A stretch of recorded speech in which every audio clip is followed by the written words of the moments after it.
What's the easiest choice you can make? Window instead of middle seat? Picking a vendor who sends a great gift basket? Outsourcing business tasks you hate? What about selling with Shopify?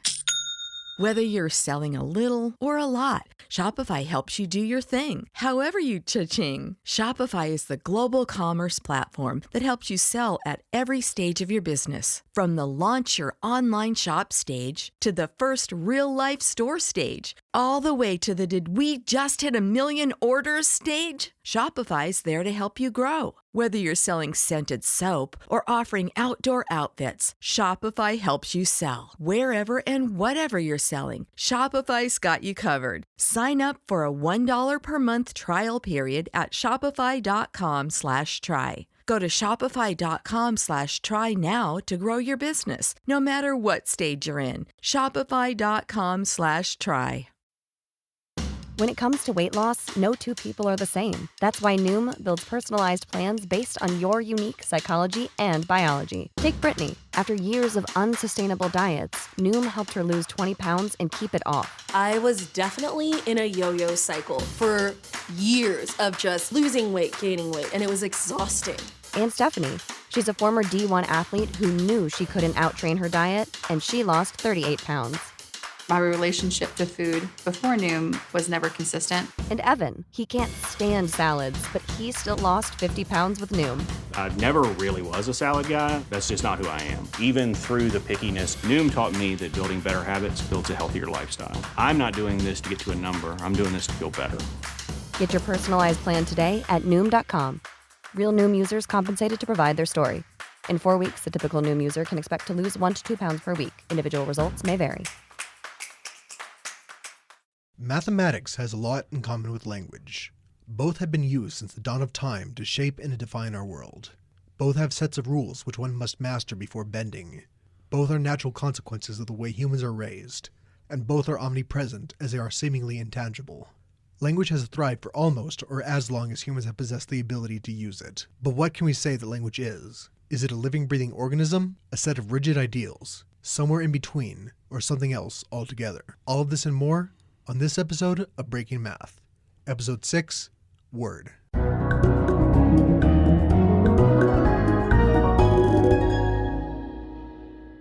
I'm Jonathan. And I'm Gabriel. And we're coming at you from KUNM Studios as part of Generation Listen. If you haven't checked out the Facebook page, check us out at facebook.com/breakingmathpodcast or check out our website at breakingmathpodcast.com. And Gabriel, what are we going to talk about today? Today we're going to talk about the history and evolution of language, and we're going to compare both how we define it as humans use it and how we define it in terms of other animals. And of course, we have visiting guest Zach. Hi, how's it going? And we have two new guests in the studio today. We have Owen and we have Mark. Would you guys like to introduce yourselves? Why, hello. I'm Owen Denon Martin. I am a linguistics undergrad and an artist and theater practitioner in general. I like making bread. And how about you, Mark? What's your deal? I'm Mark. I'm a double major in linguistics and foreign languages, and I'm a musician. Now, you bring up one thing, linguistics and foreign languages. A lot of people are under the impression that they're the same field of study. What's the difference? Basically, linguistics is how language works, and foreign languages, on the other hand, is the study of the actual languages themselves and how to speak them. So would an analogy be, I don't know, something... The difference between, like, writing a piece of art and reading something, you know. You are generating ideas in it. And one thing that people might be wondering, listening, is why is a math podcast doing an episode about language? I know. I thought this was a ridiculous idea. I don't know why you dragged me here.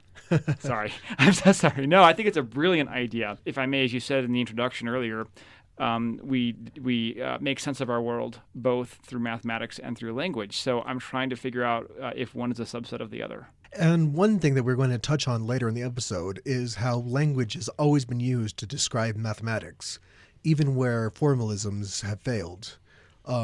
There's actually a proof of this, Gödel's incompleteness theorem, which we're going to get to in a little bit. And it's a fascinating field of study, and like everything, it's touched by mathematics, and that's why we're covering it.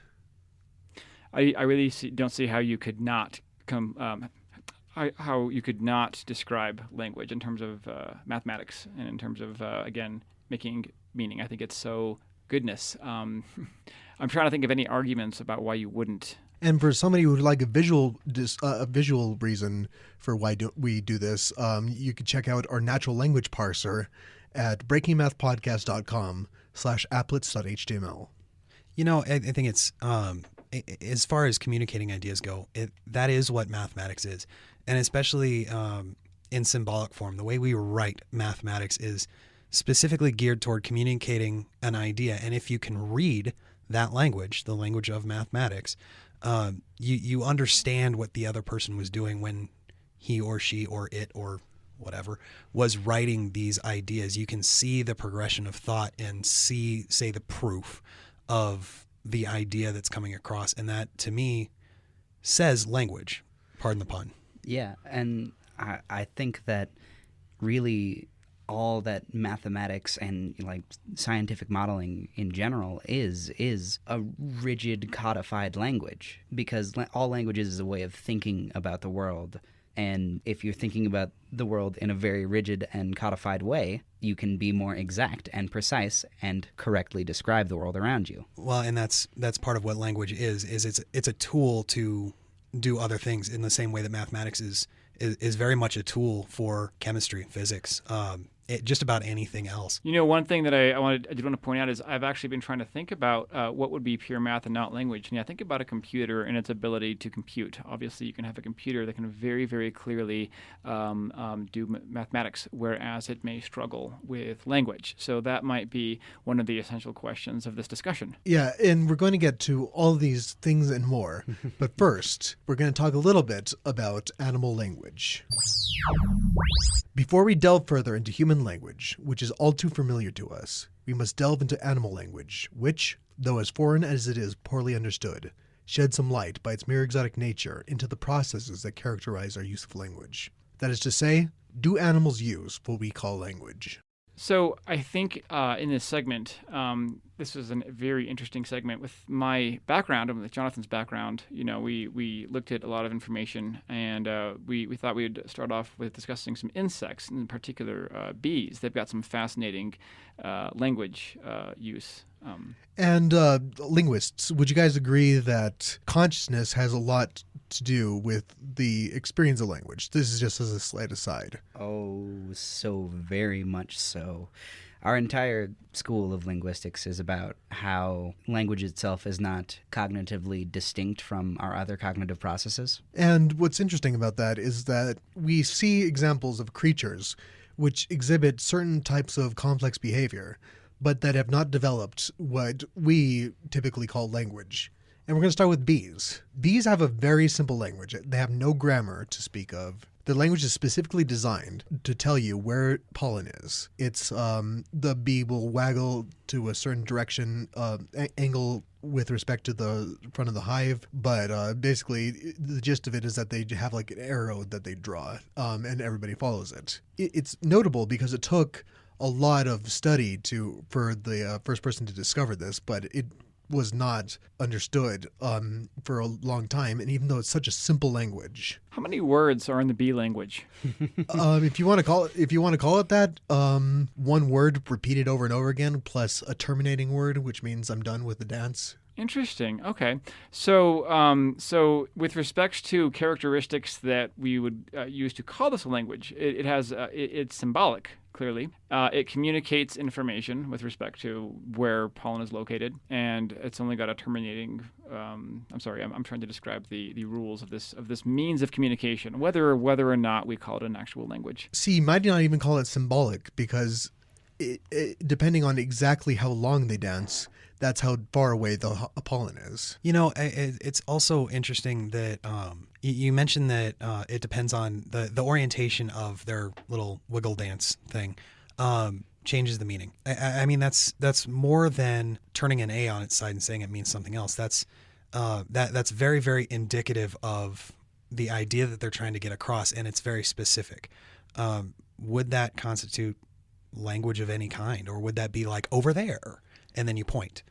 Now, doesn't context have a lot to do with human languages? So, I mean, in terms of like pointing words are a feature of human language, but it's not quite the same thing.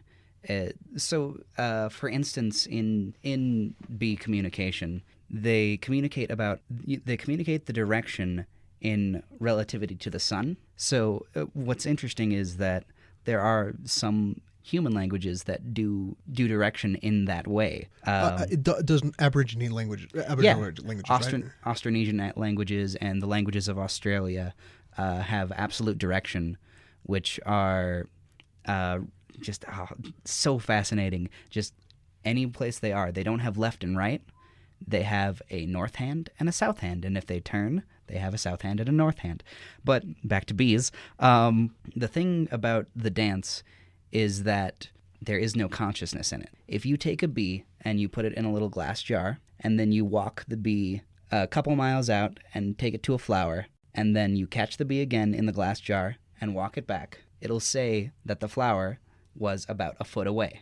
That's fascinating. Yeah. So we could see that bees as individuals, maybe not as a hive, that's something else to be argued entirely. Oh, yeah. But bees, like individuals, just like ants as individuals, have very little experience of consciousness and of language. Mm-hmm. I wanted to ask real quick, we pointed out that there's not what we're going to call a conscious element with respects to the bee language in this case. Is this to rule out bees as what we would call conscious altogether, or just that this element is not a conscious element? I would say that it's not the individual bee is not conscious. How exactly are we defining language? Is it I mean, because my automatic thought is to just say, hey, language is a way of transferring information from one individual to another. And does that actually require consciousness, or can it be considered language if it's, I am giving information to somebody else in a way that they understand and they comprehend, and then that's all there is to it, whether it's conscious or not? There's lots of debate about what constitutes a language.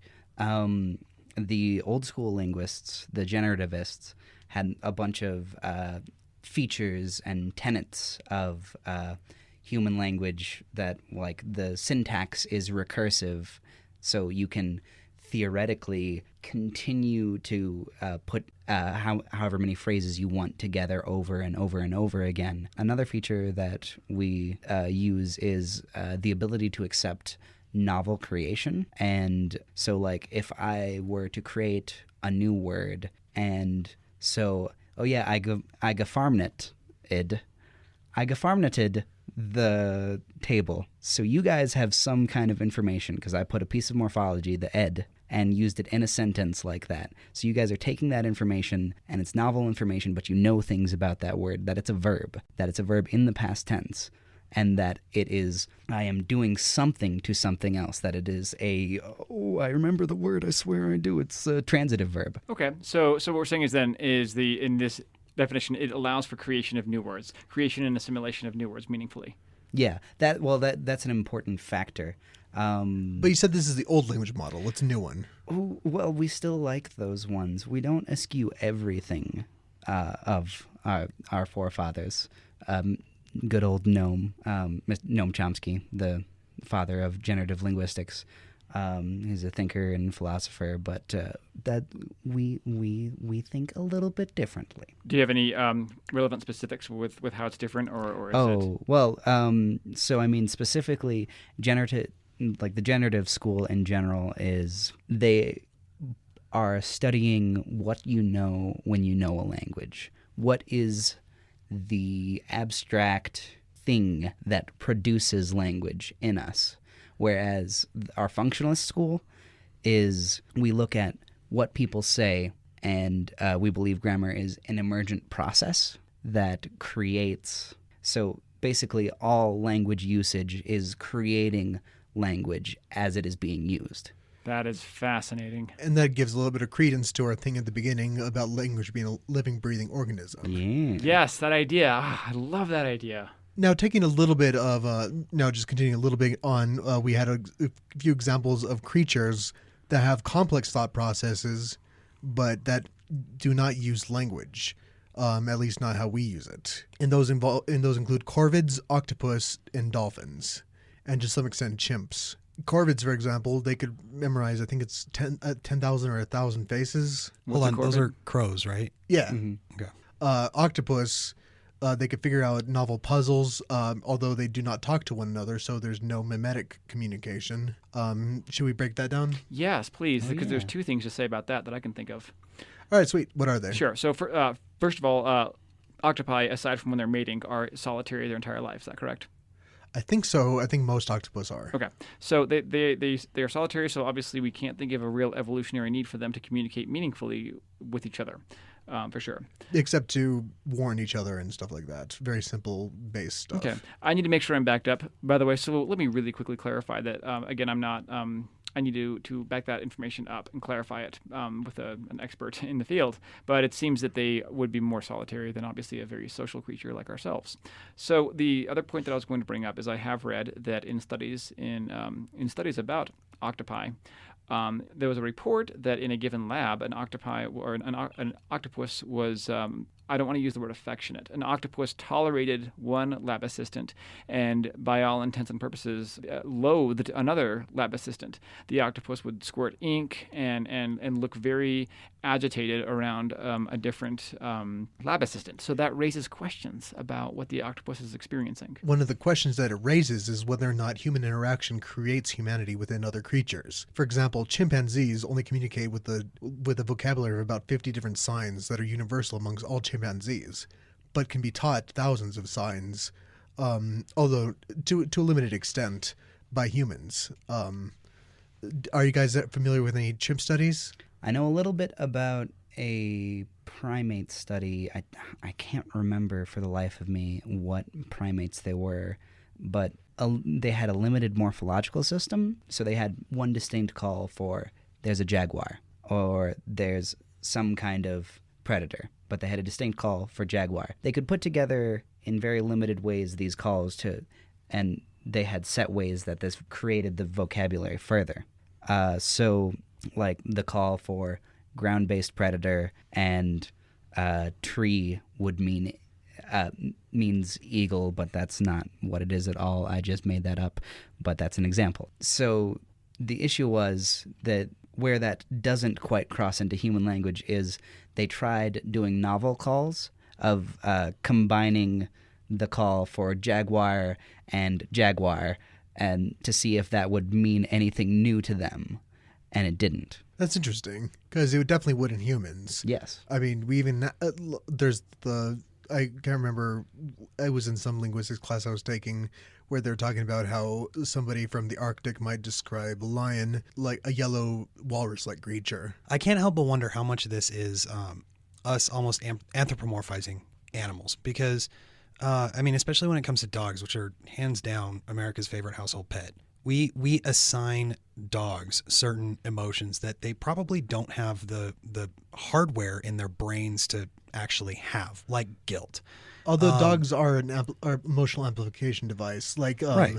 They're the only other creature besides humans that look into humans' eyes left to right. They don't do that to other dogs, right, to determine a facial expression. But yeah, but how much of this, like, because we assume that a dog feels guilty when, you know, it gives us those puppy dog eyes and we know it did something wrong. Studies have shown that that's actually more likely to be fear. But we assume that it's guilt because that's something that we would feel when we know we've done something wrong and we're waiting for punishment. And so how much of our assumption about chimps and primates especially is us kind of assigning these human characteristics to them, like you said, jaguar means nothing to them, and we would kind of automatically think, well, at least that would mean there are two jaguars, right?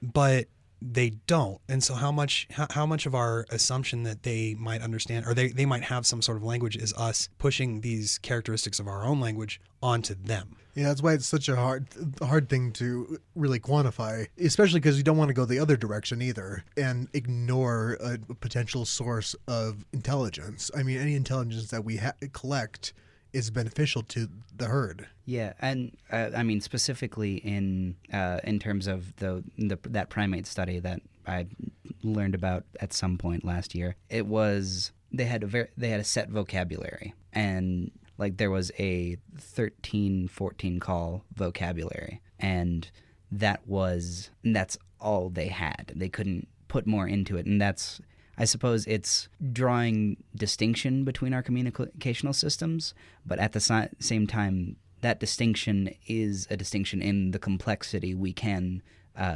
deal with. I have a quick question. I think when we were preparing for this podcast, the question came up about where the language comes from, specifically like with human beings. We have different languages just based purely geographically. It changes. We have the capacity to have a variety of different languages. Do we know, with respect to chimps or these other species that we're discussing, how standard, for instance, their language is? Does their language change just like ours changes from region to region? One of the problems with that is even sheep have dialects. So if we don't understand their vocalizations entirely, it's hard to know what's a dialect. Even in humans, it's not fully understood what's a dialect or what's a language. Okay, fair enough. I thought there was a discussion that there was some species that has something that does not change from either region to region. Or... chimpanzees are pretty much mutually intelligible, and so are humpback whales. Okay, so in other words, they don't change. You have a chimpanzee in different locations. Am I correct in saying that when they communicate using their means of communications, it is standard? You said, is that right? It's standard in certain ways. There are minor differences that are geographical, but there's also genetic differences that are geographical. I just wanted to touch on the notion of what's the difference between a dialect and a language. Mm-hmm. And there's this just wonderful quote by a linguist and sociologist, I don't remember his name, but it's that a language is a dialect with an army and a navy. I like That's a good quote. I like it. Wow. But going back to the intelligibility. So what I think is really interesting about that is humans have that too, with the very basic things. If we want to communicate very basic, I'm in pain, we can vocalize and people will understand that. Oh yeah, grab our arm. I mean, everybody knows what that means. Yeah. And so, like, I think the lower level of complexity in these communicational systems is what could allow it to be more intelligible. So you're saying it's somewhat fractal? Yes. Math. That's interesting. So I mean, how far do we go with this classification in language, dialect? I mean, do we go so far as to accent? Because I know that the guy in Ireland who's speaking essentially English is going to make very little sense to me because he uses different slang. He has a completely different accent. He speaks English in a different way than I do. So, I mean, how far do we go in this classification, this sub-classification, sub-sub-classification? Yeah. So it's a spectrum.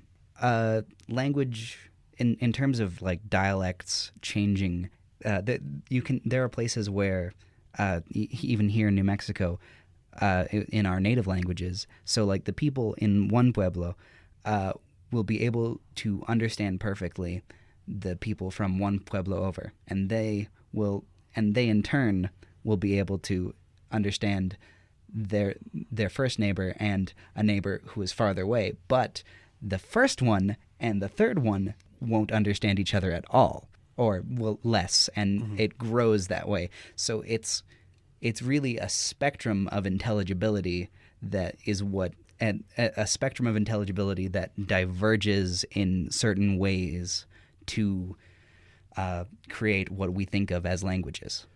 You could even get a little bit floofy here and measure the speed of light with respect to language by looking at the development of language over time and seeing how much that changes versus over space. Yeah, that sounds like a little beyond the purview of this one, I think. Oh, yes. It's also interesting, and I mean, just kind of on this line of thinking, when I talk about physics with somebody, I have a greater understanding of physics than I do about, say, language. You guys start talking about anything that has to do with linguistics, and I'm going to be lost very, very quickly. If I start talking about physics, chances are vice versa. We're still we're still speaking English. We're speaking the same dialect, the same accent, the same everything essentially. But that mutual intelligibility thing gets, forgive the pun, lost in translation. Let's not get caught up in semantics here. Oh, can we please? I love semantics. Oh, we should have our Says segment. the linguist. Yeah, let's call that segment. Inasmuch as we know how to use it, everyone listening to my words understands, to that degree, what language is. Yet there are heated disputes over some of the most fundamental concepts in linguistics. In this way, it is different than mathematics, which has been studied formally for longer and is consequently more well analyzed. Or could it be that there's something about language that defies analysis? So what's your guys' take on this? For the ones who know safety isn't a catchphrase, it's a culture. And the ones who help make sure everyone makes it home safe. For the safety-minded who watch everyone's backs, Grainger offers supplies and solutions for every industry, as well as safety assessments and training to keep your facilities safe and your people safer. Call, click Grainger.com, or just stop by. Grainger, for the ones who get it done. What's the easiest choice you can make? Window instead of middle seat? Picking a vendor who sends a great gift basket? Outsourcing business tasks you hate? What about selling with Shopify? Whether you're selling a little or a lot, Shopify helps you do your thing, however you cha-ching. Shopify is the global commerce platform that helps you sell at every stage of your business. From the launch your online shop stage to the first real-life store stage, all the way to the did we just hit 1 million orders stage. Shopify's there to help you grow. Whether you're selling scented soap or offering outdoor outfits, Shopify helps you sell. Wherever and whatever you're selling, Shopify's got you covered. Sign up for a $1 per month trial period at shopify.com/try. Go to shopify.com/try now to grow your business, no matter what stage you're in. Shopify.com/try. I think that defying analysis might be the opposite way we need to go with this, because in linguistics, there are so many ways of analyzing a certain topic that it can be confusing as to which way is the quote-unquote right one. I had this thought at one point where it struck me that the process of linguistic analysis, looking at what things do, is just language itself in the same way that all scientific modeling is. It's talking about something in a certain way. It's reflecting some sort of reality in a conceptual space. Yeah, even mathematics is very strongly the same thing. Yeah.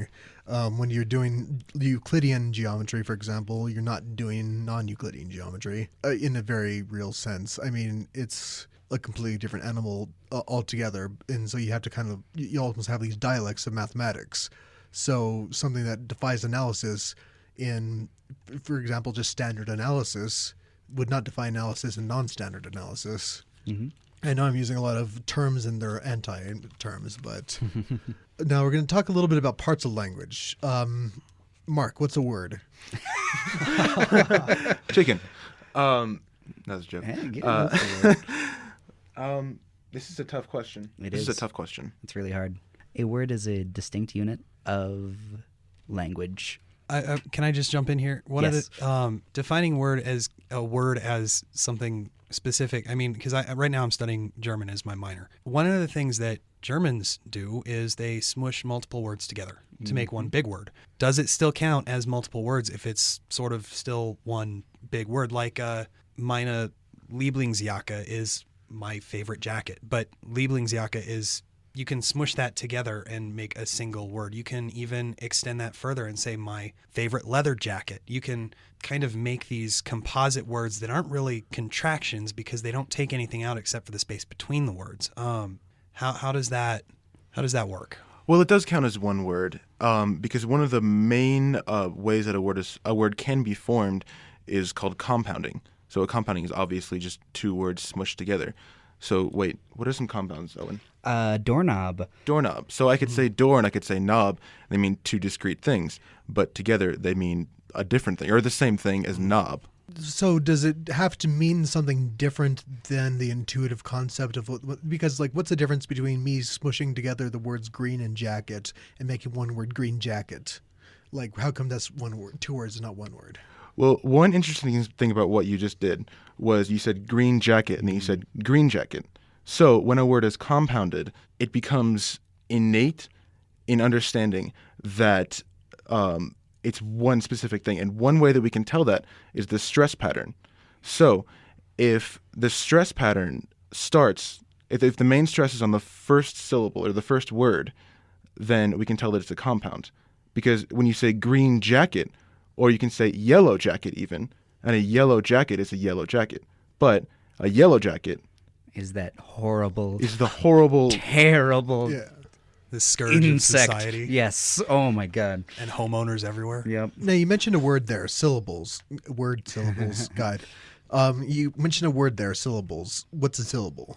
So a syllable is oh God. So for most purposes, don't tell any of the Washington Native American languages, but for most purposes, it centers around a vowel, so a vocal quality. So an I. Yes, I'm fluid. Yeah. So and so, depending on the language, there's different. You can put different amounts of consonants around a vowel in certain orders. But what is most common to have is to have the onset, which is the initial consonant, and the nucleus, which is the vowel. And of course, the reason why we're getting into all this is to show the similarities between linguistics and mathematics. They're both highly categorizing. They have meaning to the categorization. It's not just something arbitrary like Aristotle would bring up. Now, before we start talking about the development of language, we're going to bring to you an old fable, the Tower of Babel. Now the whole world had one language and a common speech. As people moved eastward, they found a plain in Shinar and settled there. They said to each other, "Come, let's make bricks and bake them thoroughly." They used brick instead of stone, and tar for mortar. Then they said, "Come, let us build ourselves a city, with a tower that reaches to the heavens, so that we may make a name for ourselves. Otherwise, we will be scattered over the face of the whole earth." But the Lord came down to see the city and the tower that people were building. The Lord said, "If as one people speaking the same language they have begun to do this, then nothing they plan to do will be impossible for them. Come, let us go down and confuse their language, so they will not understand each other." So the Lord scattered them from there all over the earth, and they stopped building the city. That is why it was called Babel, because there the Lord confused the language of the whole world. From there the Lord scattered them over the face of the whole earth. Now, although the Tower of Babel is obviously a myth, there's a little bit of, not truth behind it, but a little bit of, there's a little bit of reasoning behind it. I want to bring up a little bit about Proto-Indo-European. Yeah. So it sounds like you have something to say about Proto-Indo-European. Oh, I just love Proto-Indo-European, and just like the methodology for how we've learned so much about how these languages are related is just fascinating. So we know that this language was spoken somewhere between like 5,000 and 8,000 years ago by people that could have been anywhere from the what is the mountains in Siberia to India, right? Where they lived is like widely contested, and there's lots of competing theories. But how can we know so little about where they lived, who they were, but know how they spoke? The comparative method is a method of reconstructing languages and looking at the genealogies of language, as it were, by looking at specific vocabulary, specific structures, certain ways of classification that are in common between certain languages. And so I kind of want to give a little bit of an example of this. Yeah. And I think we should make this a little bit interactive. Let's say we have 3 different languages, Glip, Glap, and Glop. We know that they kind of came from around the same area. And we know that in Glip, Glap, and Glop, they have cognates for the word bread. Where bread in Glip is kipu, in Glop, it's kifu, and in the other one, it's hifu. Yeah. So what was the original word? Odds are, so it's gipu, kipu, and hipu. Yeah. It doesn't matter. It's a made-up language. I mean, yes, obviously. But for the sake of argument, the way the phonology changes is, so if they're related, it's likely that the ga or the ka are going to be the ancestral form, and as well as the p in that case, because things going from the plosives to fricatives. And a plosive is like puh, fricative is like fuh. Yeah, Yes. I was going to comment. I'm not familiar with the terminologies myself. That was helpful. Thank you. Yeah. Going from plosives to fricatives like that is more common than throughout the world. And So we have these painstaking little puzzles to put Yes. together. Now we're going to talk a little bit about categorical complexity and the words for categories that develop and how they parallel mathematical concepts a little bit. So we have, of course, the linguistics of color progression. Gabriel, would you like to talk a little bit about this? I would. Actually, this is a newer concept for me. So, as we're discussing the evolution of languages, a few things were brought up. The first example I want to use is right before talking about colors. We may or may not have mentioned that in various cultures they have words for small amounts of numbers like 1 or 2 or 3. Oh, yeah. Some have no base system. Some have a base system of 4, where 4 means dog. Interesting. Oh, yeah. Hence 4 legs, right?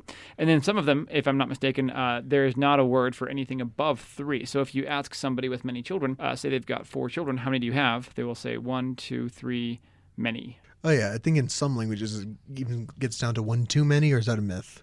I haven't done the proper reading on this, but it was my impression that the 1 too many thing was kind of an oversimplification of the systems in general. You know what's funny is that's actually such a valid point, because early anthropologists were not always, there was not a rigid science behind it, and they were not always correct in the way they described the cultures that they observed. Or even slightly respectful. Correct. Yes. So the field of anthropology has come a long way, as I understand it. So going on that, with respect to other languages, it seemed that, or at least early on, it seemed that these other languages had words for 1, 2, 3, and many, and nothing else that we were at least aware of. So, with respect to this idea of color progression, where we could talk about complexity in terms of how many ways we can describe color and different colors. Most people here would look at a fire and see many different colors, and then they would look at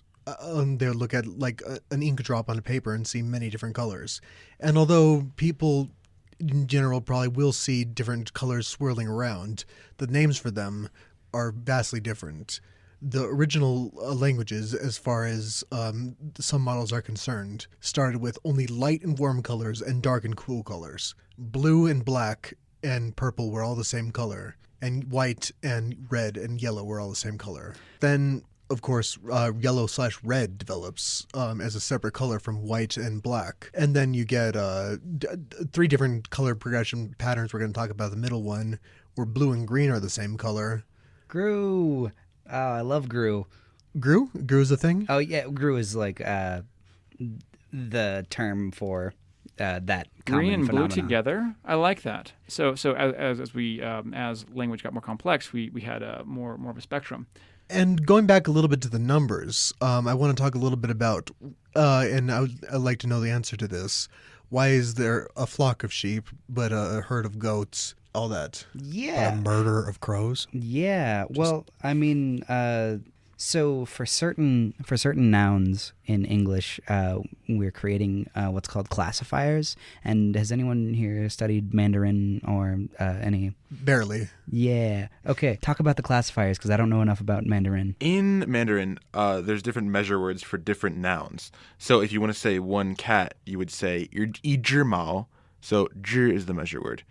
But if you wanted to say if you want to say one piece of paper, you'd say 一张纸. So 张 is the measure word for 纸, which means paper. Kind of like a ream, or different? No, like it would be just like a flat sheet of paper. Oh, okay. Yeah. So because 张 means flat. Oh, interesting. Mm-hmm. So this concept, and like to talk about it, it's obligatory. So, and this concept seems like really foreign to us, but we have it in English. Because you don't say get me a glass of coffee. You don't say get me a what would be another one? A jar of ice cream. Yes, a jar of ice cream. Whereas like a jar of jam is always the jar. Like that, it's always in a jar. Classifiers in Mandarin are much more codified, so they're much more strict as to how you can use them, and there's fewer of them. But English is taking the first steps towards developing classifiers. Moving right along, we're going to talk a little bit about Gödel's incompleteness theorem. Basically what it states is that when you have a axiomatic system to describe mathematics, no matter what it is, it's going to fail. And this relied quite a bit on language and common sense, this proof, but also on formal mathematics as well. It's very beautiful proof. And part of that has to do with what are called quines, which are self-replicating programs, but they are related to this paradox that was invented by Quine, called Quine's paradox. And it's as follows. It's this sentence, and I'll read it twice. Yields falsehood when preceded by its quotation. Yields falsehood when preceded by its quotation. That was once. The first part was in quotes. Yields falsehood when preceded by its quotation, end quote. Yields falsehood when preceded by its quotation. Now, is that sentence true or false? I've thought about this, and my best guess here, I'm kind of reaching on this, but I think it's a meaningless sentence. That's the essence of it, is that if you strictly interpret it, there's no way of having a system that's perfectly assigns meaning to things. Because if you did, then you would have to assign meaning to one or the other. It's almost a proof of ambiguity, which is what Gödel's incompleteness theorem does for math. And it uses the language of language to do that. In conjunction with mathematics. The language of language. What a term here. Isn't it funny? Because it's almost like there's this avalanche of terms and we can never quite grasp what it is that we need, even though we're trying so hard to define these things. So basically, in Gödel's incompleteness theorem, I think it refers to the idea that with mathematical proofs, you start with axioms, right? Yeah, and let's say you have a certain set of axioms, like Peano's axioms, to describe the integers. There's going to be a statement that's true in the axioms that's completely true, and no matter what you do to the axioms, it's going to wind up true. But there's no way to prove it within the axioms. You have to go outside the system. Can you give us an example of that? Because I think I sort of understand what you're saying, but as far as the specifics of it, I'm kind of lost. Well, there's this one, so like this is a bad example because there is a theorem that's been proven to not be provable within Peano arithmetic. It's a very complicated number theory problem. So let's just say you had a way of describing numbers, but you could never prove that 10 was divisible by 2. Every single way that you tried to divide 10 by 2, you would always get something, a whole number. But within the system itself, there's no way to divide 10 by 2. And there's no way to prove that 10 is divisible by 2. It's the difference between a proof and a demonstration. Okay, so we're talking about something that can be demonstrated but not proven then. Demonstrated over and over again and can be proven in another system. That's the key thing. Gotcha. There's always a more powerful system that can prove it. Is that true, though? Is there always? Because I believe with Gödel's mathematical incompleteness theorem, it shows that using math, you're never going to prove. What it is that there's no way to prove everything using one system that's not stochastic, that's not random. But basically, the theorem basically states that it's turtles all the way down. I love that phrase, turtles all the way. Is that a good band name? I'm going to use ideas. It's pretty... I don't know. I mean, are you going to go by a pseudonym? I mean, you could be called Bertrand. Jonathan, you could be Russell. I'm just throwing that out there. Yeah, why not? And, so what I think is great about language in terms of that incompleteness is that language is necessarily self-contradictory, but we just deal with it and we ignore it based on the context. Because probability is more powerful than linear and direct sort of definitive processes. Okay, definitiveness. Okay. Mm-hmm. So I mean, can we take it instead of saying turtles all the way down? Can we say it's kind of circular? Like I can prove this with system X. I can prove system X with system Y. I can prove system Y with Z, and I can prove Z with the first system. No, you cannot prove Z with the first system. Yeah, okay, you always have to take it another step. Yeah, I think it's a lattice. So yeah. Okay. So basically, it is turtles all the way down. Like you literally can't, and that's the scary part. And you could always create a system that is more powerful. You have first order logic, then you have second order logic, then you have K order logic, and then you have a summary of K order logic. But there's always something more that you could do. Is it scary or exciting?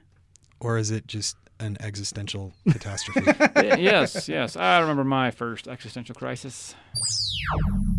Now, one other thing we're going to talk about is Zipf's law and the statistics of language. So Zipf's law, what that basically is that you have a word, let's say it's the fifth most common word in English. You take 0.1 in English, divide it by 5, and you get 0.02. And that is about how frequent the word is used in English. It's a bizarre law, but it holds true for a huge variety of languages.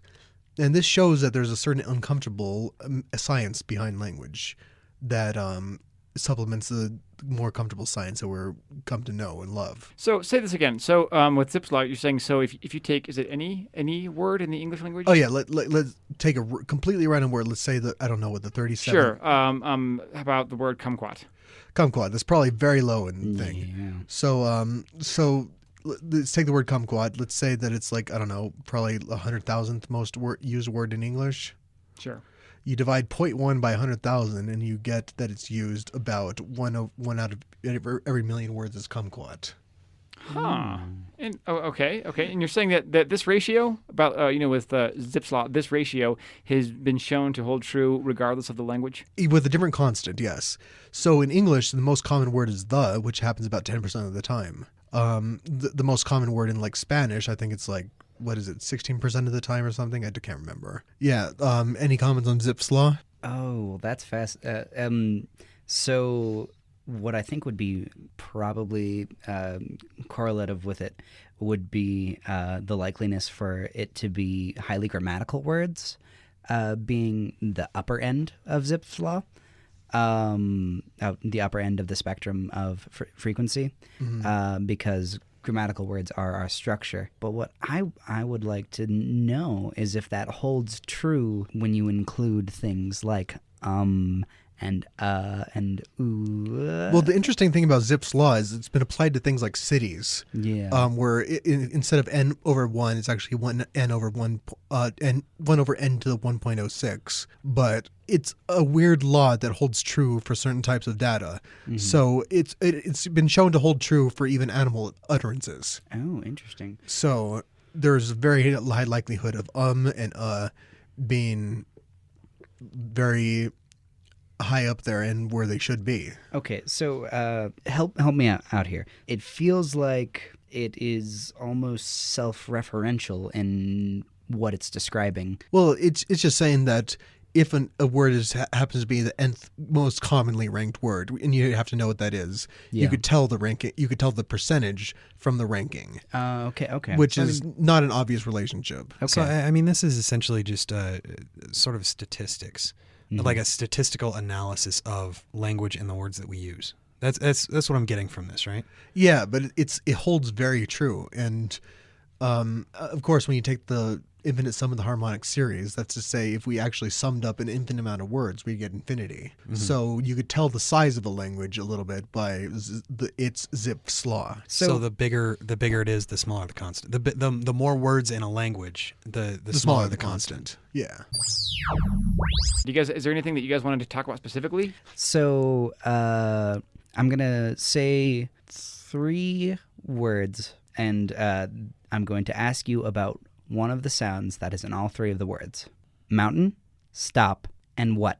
I was going to say ow. It's a sound, right? Yes, it is. It is involved. It's the T sound. So in what and in stop and in mountain, there's all different kinds of T's. So when I say what, I don't go what. And when I say stop, it is a different sound than if I'm saying top. There is a brief exhalation, a little tiny H when I say top. And I'm overemphasizing it because, I'm trying to make the point. But if I say top, she can find it. Our engineer can definitely find it. For each sound for each idea of a sound we have in our minds, there is all these variations that we recognize as being that sound. and that's the generative phrasing, but its functional phonemes are really complicated. So for every sound, for the duh, for the buh, for all of the sounds in our language, there are these variants that are conditioned by what's around them. The phonological environment is the fancy term for the sounds around a sound. I mean, I know I've kind of fixated on accents this episode. Because and I fixated on the Irish too, because I know a little bit about Irish people. They tend to hit their T's really hard with the TH, like t, and they would say mountain, whereas we say mountain.